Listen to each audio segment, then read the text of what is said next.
A little while ago, a friend of mine shared some wine with us from his winery, very, very small batch winery. So I thought it'd be cool to make this bottle shot for him.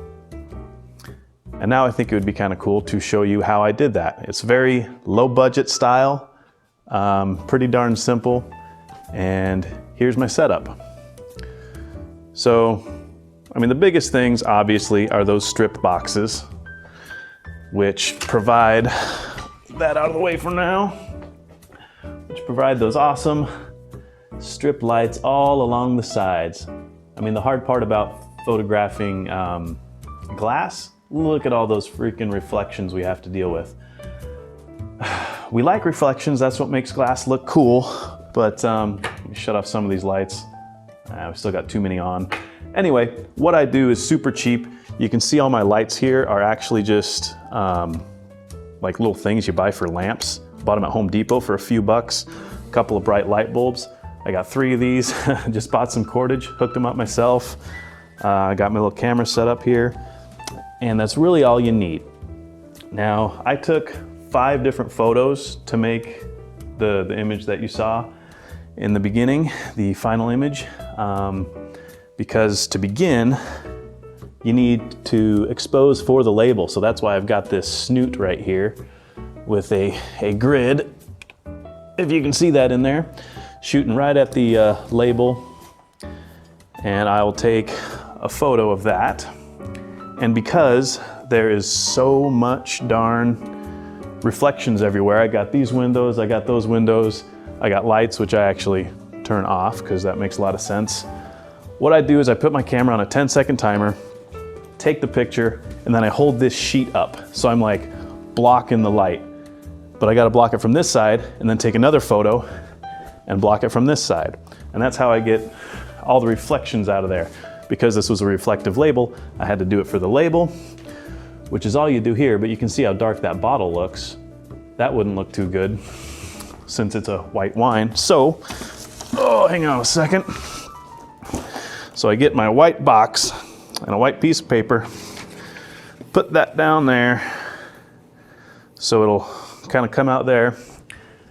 And I take my snoot away from the label and I start lighting that background. Now you can see how much that background glows. So then or how much the bottle glows. So then we take another shot and then we got the bottle. But once again, I have to use my trusty sheet over there to take a couple shots and block all these stinking reflections. And then we end up stacking these images later in Photoshop. But one thing you'll see on the very edge here, you see how when I have the white background behind it, you get that halo? You don't get it with that. You got a black, solid outside, but this, it's kind of hard to see with the white behind it. You see that, you get that white line. That's something you'll want to be aware of, depending on what kind of background you want.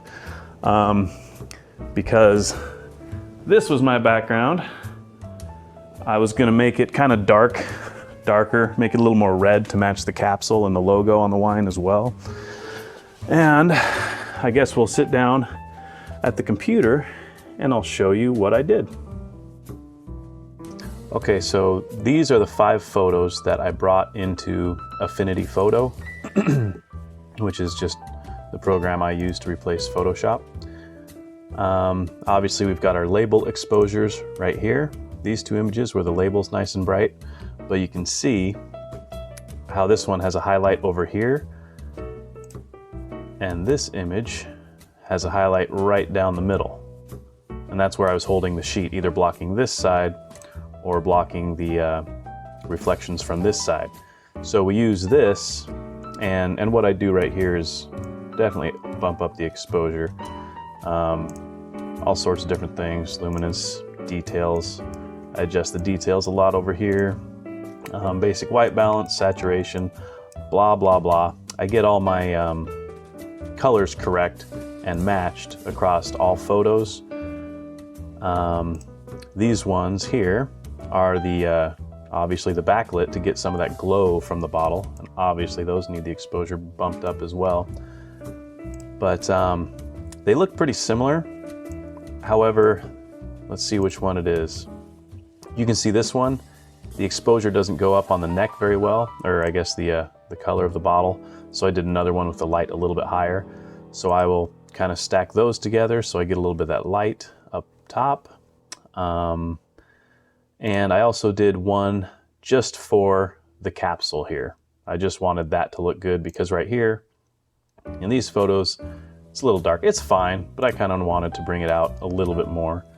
So those are the 5 photos that I tweak. Like I say, edit exposure, color, all that stuff, get them to match so that I can bring it over into this. Oops, I should have shut off everything. And I've already merged some photos together and whatnot, but this is the basic background of the label exposure, but obviously the bottle's pretty dark. You can see that I've cloned out the edges of the bottle, and that is so I could overlay the actual, bottle shot with the white background. So that obviously looks a lot better, and obviously that's cut out of this bottle shot so that you can see the label exposure through that. So that's what I mean by stacking images and taking a few different exposures to get a nice, good look. However, one thing about this image is that the background was way too close to the color of the actual bottle. So I did, first I did a little brightness contrast to try to separate the background. Then I wanted to bring a little more red into it, like a rich red wood, and to kind of match the burgundy of the collar and the label a little bit. Kind of phased it out there a little bit. And because it still seemed a little too separated from the background, it kind of looks like a cutout. In fact, this image is almost too neat that it looks fake, even though it's not. I added a little bit of highlights to the edges, a little bit of brown kind of highlights, just to kind of bring it in to the background a little bit, make it look a little more real, like it's really there, which it is, but got to add some of that red. And then I did add a couple little highlights up to the top here, just because it didn't pick up the paper that was behind it. So that's how you go from, a simple little bottle shot, which would have had a ton of reflections all over it. And I've already merged the labels together, so that's all flattened out. But that's how you get it to be a little sharper and pretty neat looking, if I do say so myself. So there you go.